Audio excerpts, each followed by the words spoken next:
Charles Ives, 1874–1954. Ives was born in Danbury, Connecticut. His father was a bandmaster who loved to experiment with unusual sounds. Ives learned to play many instruments. His father also encouraged his independence of mind and ear by instructing him to sing in one key while being accompanied in another. When Ives was 20, he entered Yale University to study musical composition. His conservative teacher frowned on his musical experimentation. Faced with choosing a profession on graduating, Ives decided not to raise a family that might starve on his dissonances. He decided to go into the insurance business, starting out as a clerk in New York firm. Eventually, he founded a successful insurance agency and became very wealthy.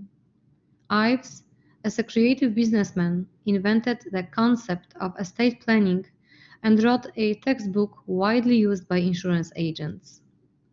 He composed every day after business hours until 2 or 3 in the morning and also on weekends and holidays. None of his major works were ever publicly performed.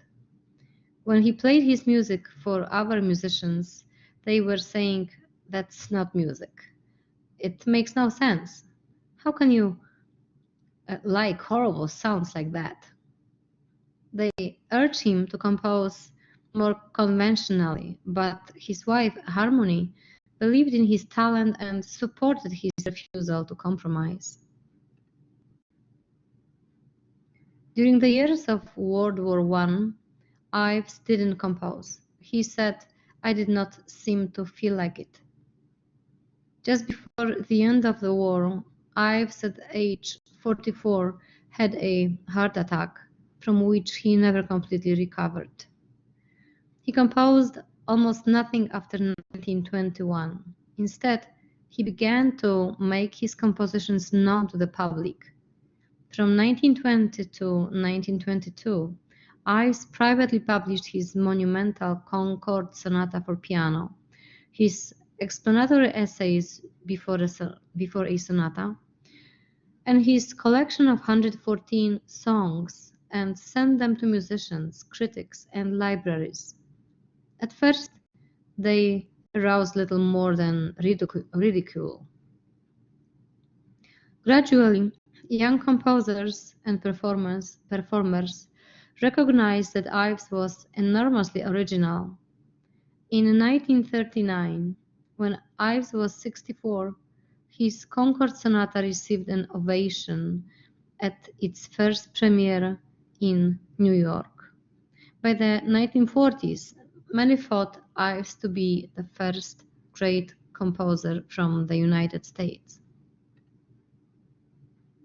In 1947, he won a Pulitzer Prize for his Third Symphony, written some 40 years earlier. A few years before his death, Ives received a letter from Schoenberg's widow, who had found the following note among her husband's papers. "There is a great man living in this country, a composer. He has solved the problem how to preserve one's self and to learn.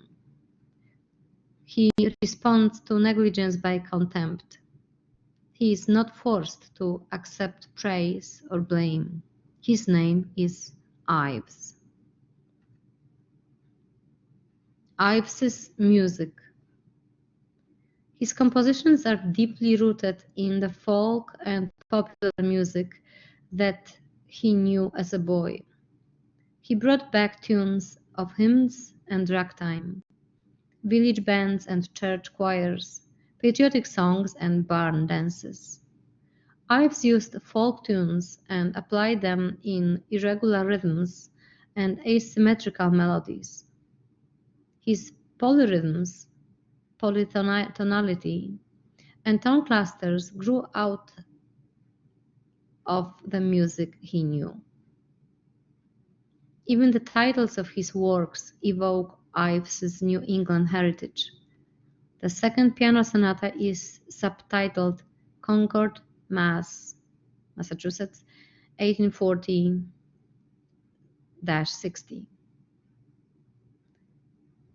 Many of his instrumental works have philosophical or descriptive programs. The Unanswered Question, for example, a work for chamber orchestra, depicts a search for the meaning of life. Ives's music shows a wide range of emotions, styles, and musical techniques. It includes mild-sounding consonant chords and ear-splitting dissonances that caused his contemporaries to think of him as a crank. Once, when the dissonant music of his friend Carl Ruggles was hissed at a concert, Ives jumped up and shouted, "You goddamn sissy! When you hear strong masculine music like this, get up and use your ears like a man." Ives created music that is extraordinarily difficult to perform. The impossibilities of today are possibilities of tomorrow, Ives wrote. Putnam's Camp, Reading, Connecticut, 1912, is part of Three Places in New England, a set of 3 pieces for orchestra evoking American history, life, and landscape.